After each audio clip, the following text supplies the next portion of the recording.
Hi, I'm Deborah Rosati, founder and CEO of Women Get On Board, and this is Women Get On Board in Conversation.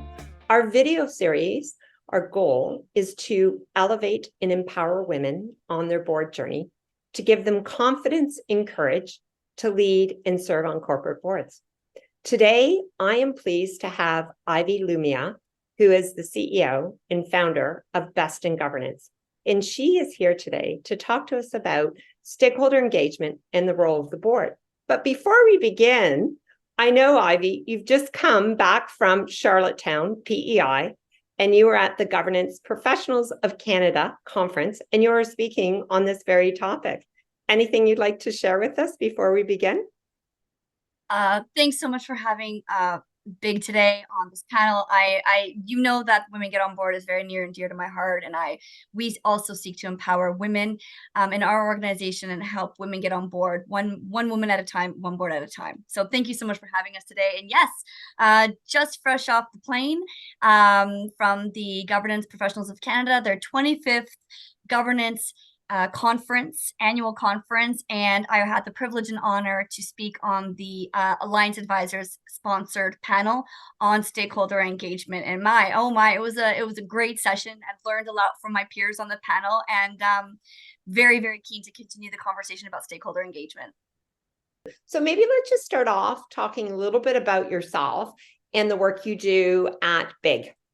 Thank you. Yes. So BIG, we are a small boutique global firm, and we specialize in providing bespoke, modern, sustainable corporate governance to transform, elevate, and empower boards of directors and their executive teams.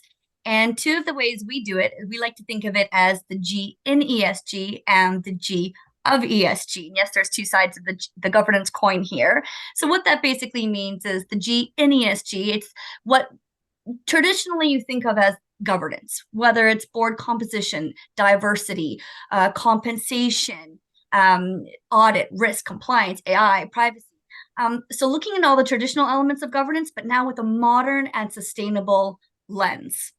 The G of ESG would be, how does your board govern its sustainability strategy? Because that really should be aligned with your corporate strategy. So what are the frameworks, processes, and policies in place to ensure that you have a accountable, measurable, and strong corporate sustainable governance strategy? So well described. We'll have to have you on a separate series on ESG, but maybe just step back. How did you get into the world of governance, you yourself? Right. So about, oh gosh, 20, I think my first board meeting, it was about 25 years ago. And I was just hot off the university presses. I was about 20, 21 years old. And someone asked me to step in as corporate secretary for an international firm. And of course, I always put up my hand for everything. And I went in there, and it was just get the coffee and do the minutes girl.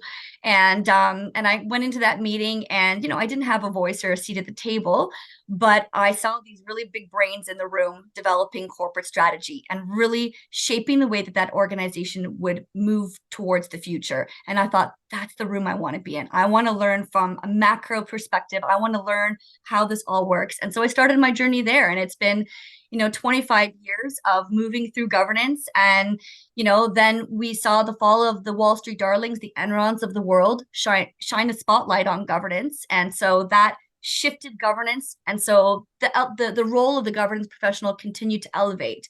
And then most recently, we really see a new pivot in governance with, in particular, sustainability, stakeholder engagement, ESG, where governance is really at the forefront of what are organizations doing it and how are they accountable and held to transform their boards. So really, it's been a journey, and I'm so pleased to be here today speaking about this journey.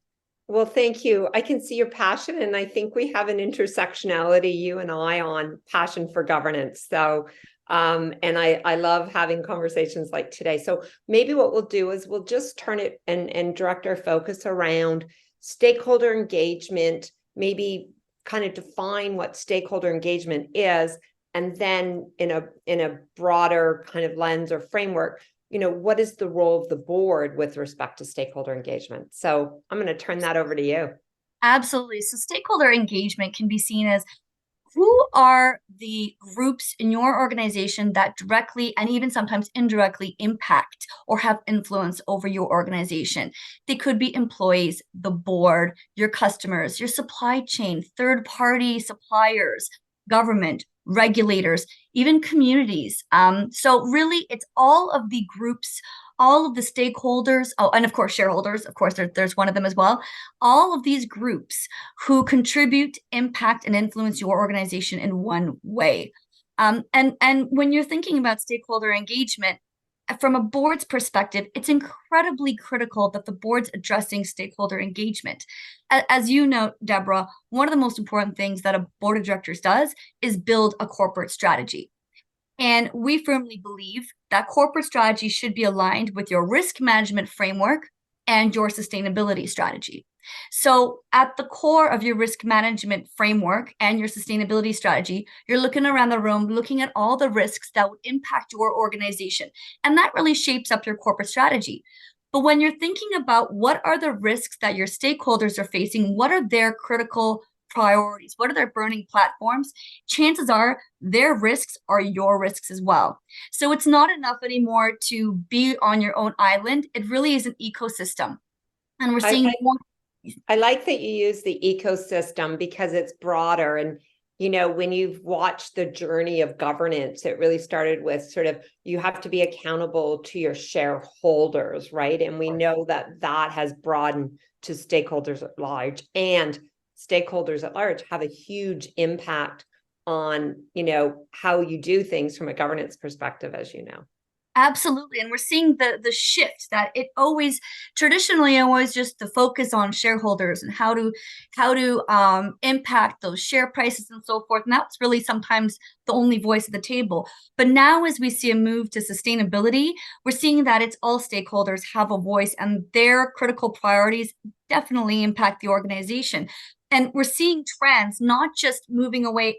People are still, of course, considering shareholders, but it's a competing priority now. And how do you balance all these priorities? And so as we move forward, you know, we hear all the time about how activist campaigns are on the rise and how do you deal with that? Well, again, these are part of the board's role to enable ongoing discussions with their stakeholders so that they identify those risks. They're balancing all of the issues of their shareholders, stakeholders, whoever that group may be, and then implementing some plan to address all of them.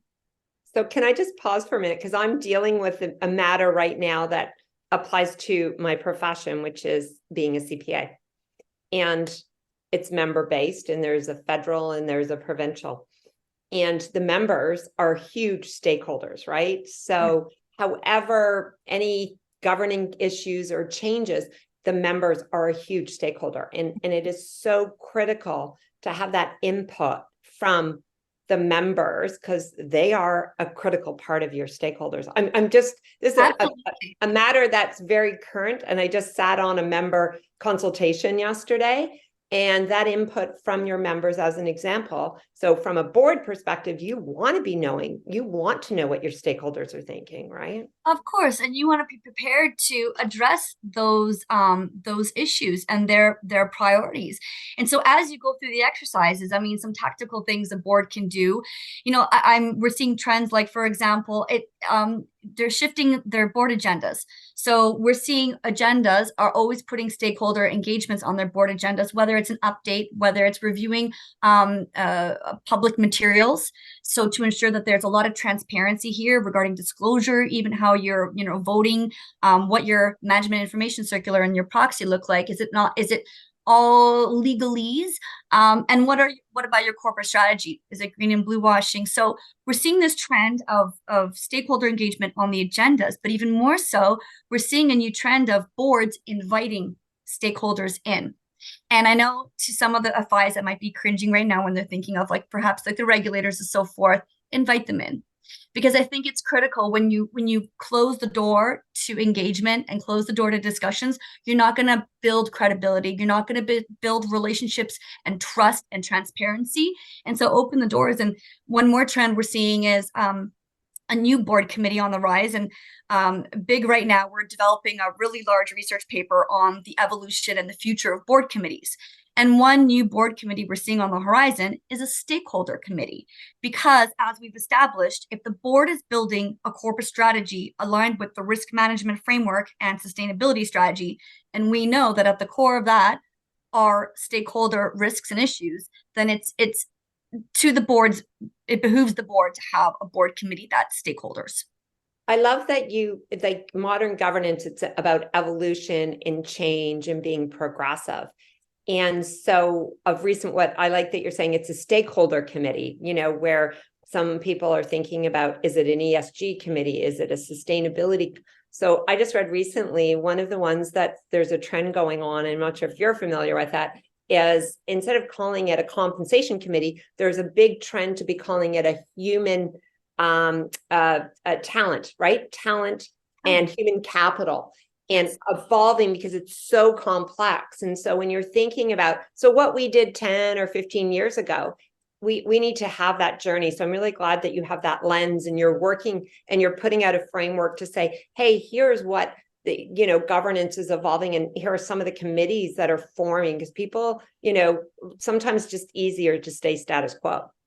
Right. And if you think about it, most firms, they were incepted in the 40s, 50s, 60s, 70s. And governance has changed. Organizations have changed. The world has changed, and it keeps changing. And so to use those traditional governance structures, a lot of people are still operating with legacy systems. And so does it work today? So the question I ask boards all the time is, if you were going to start tomorrow, would you have the same governance framework? If you were going to start tomorrow, would you only consider shareholders, or would you consider all of your stakeholder groups, and who would that be? And then if you start to dig into that, so how do you establish your stakeholders? So at Big, one of the things we do really well is we do bespoke, tailored stakeholder engagement strategies, because there's no one size fits all here. Everybody's a little bit different. Everyone has different stakeholder groups. And it's really about developing qualitative and quantifiable measures to make sure that your stakeholder engagement strategy is measurable, approachable. You identify different ways to communicate, because not everyone communicates the same way. And then as you keep going on, you're identifying how do you prioritize these stakeholder issues, because there are going to be times when they're competing. So how do you address those? So I love it. So basically, are you working in the companies that you're working with? Are they all TSX listed? Are you working with not-for-profit, public sector, sort of maybe a range of the organizations that you're in conversations with, their governance frameworks and the future of their governance structures? Right. Well, we have our clients span the breadth of all of those. We have public, crown, private, not-for-profit. And so ultimately, this is all based on communication. This is all based on relationships. And if you look at it, stakeholder engagement it should be almost standard across any organization.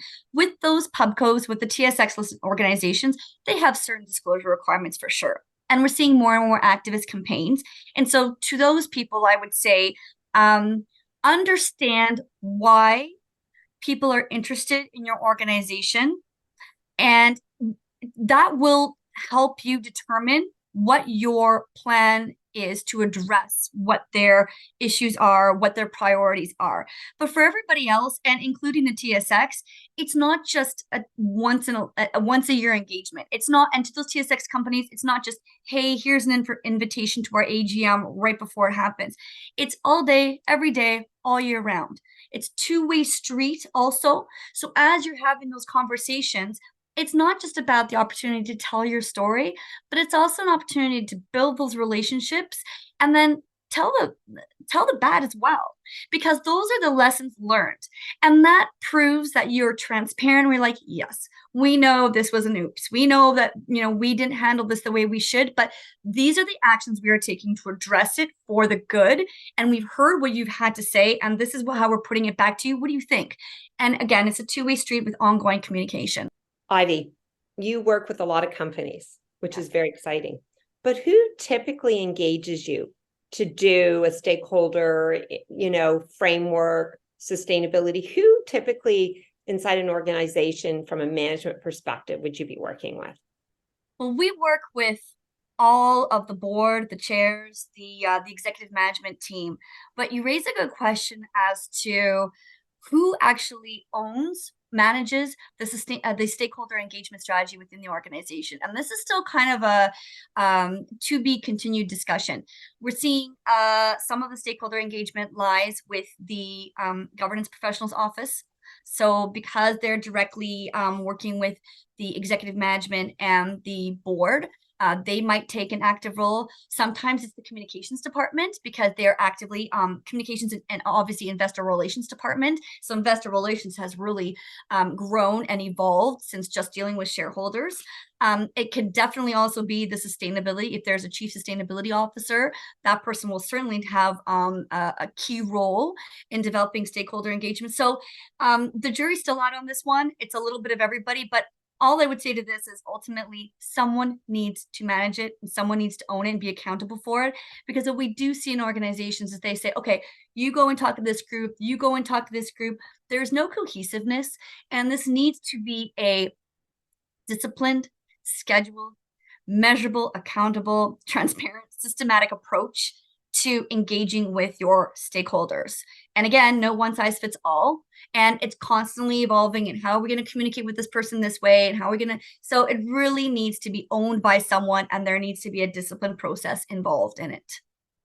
Wonderful. I love no size fits all, and it's evolving. So but you can certainly have influence on shaping and influencing, and the board can be asking these questions from a transparency, accountability, and impact aspect of it, right? So maybe I'm just going to kind of come back to you. You've already touched on a little bit, but what are some of the current trends that you're seeing from stakeholder engagement on TSX listed companies? Because, proxy advisors are advising, publicly listed companies. What are some of the trends that you're seeing?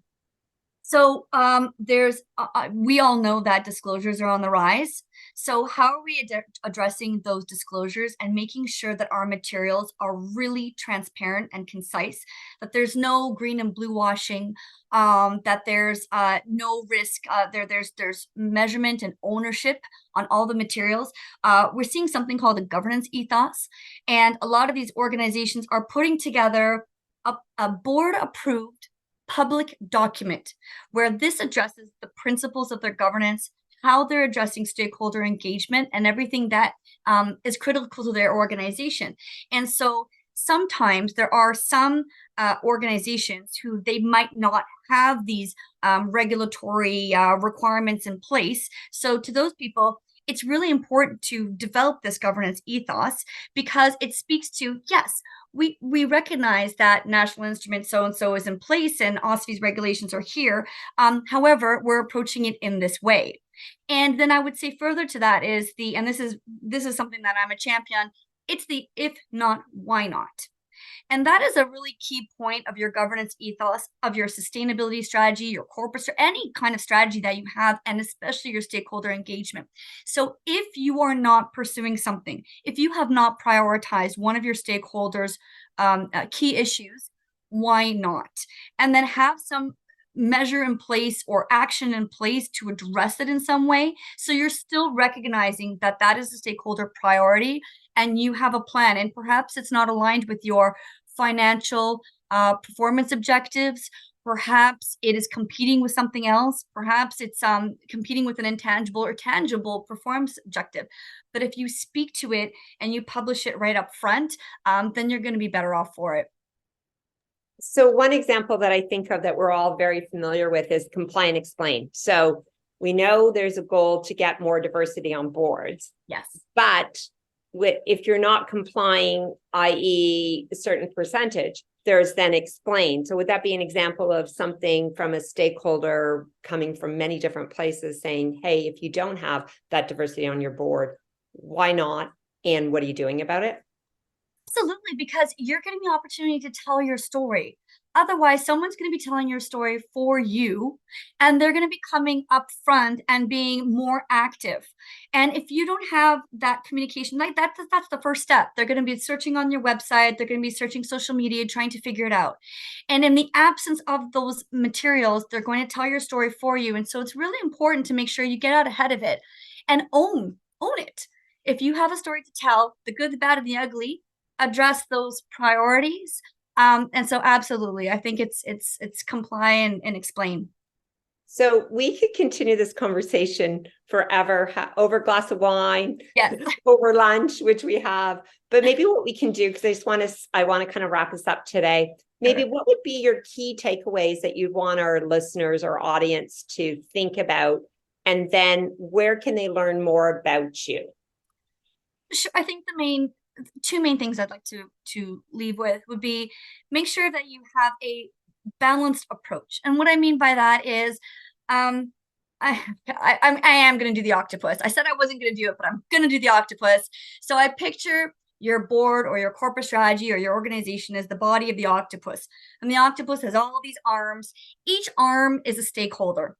And on this arm, he's got these plates. And on these plates are these pancakes that I consider those stakeholder priorities, right? And he's trying to balance so that none of these pancakes fall off the plate.